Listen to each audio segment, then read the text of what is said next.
Aujourd'hui, je vais vous présenter 5 astuces pour réussir vos visites sur le secteur de Tain-l'Hermitage. La première, c'est dépersonnaliser votre intérieur. Effectivement, plus on a de photos, plus on a de déco, et bien moins on a envie de se projeter. Alors l'intérêt de débarrasser, c'est qu'effectivement, si vous supprimez les photos et la décoration, quelques photos et quelques décorations, et bien votre acquéreur sera beaucoup plus enclin et aura beaucoup plus de facilité à se projeter dans la salle de séjour, le salon, les chambres à coucher.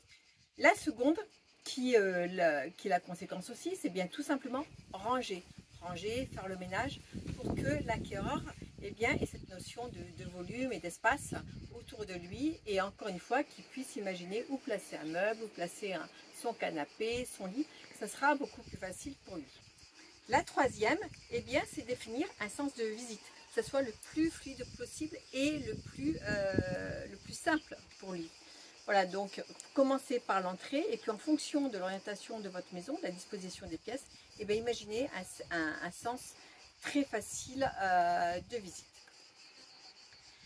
La quatrième, c'est sublimer et valoriser votre maison ou votre appartement.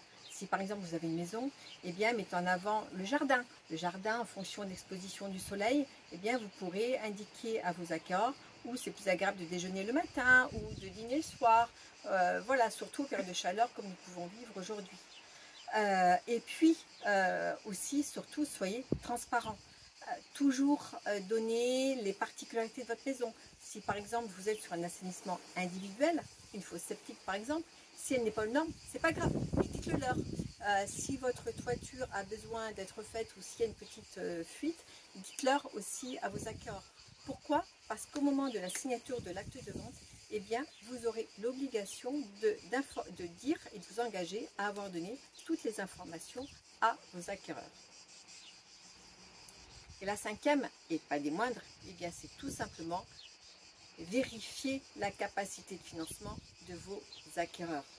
C'est très important que vos acquéreurs aient la capacité pour acquérir votre bien. Alors vous me direz, Isabelle, c'est pas simple, moi je suis un particulier. Alors justement, moi en tant que conseillère immobilier, je fais vérifier toute étude de financement de mes clients par mes partenaires. Comme ça, ils m'assurent que la visite, elle est ciblée et que mes acquéreurs, ils pourront acquérir en toute tranquillité le bien.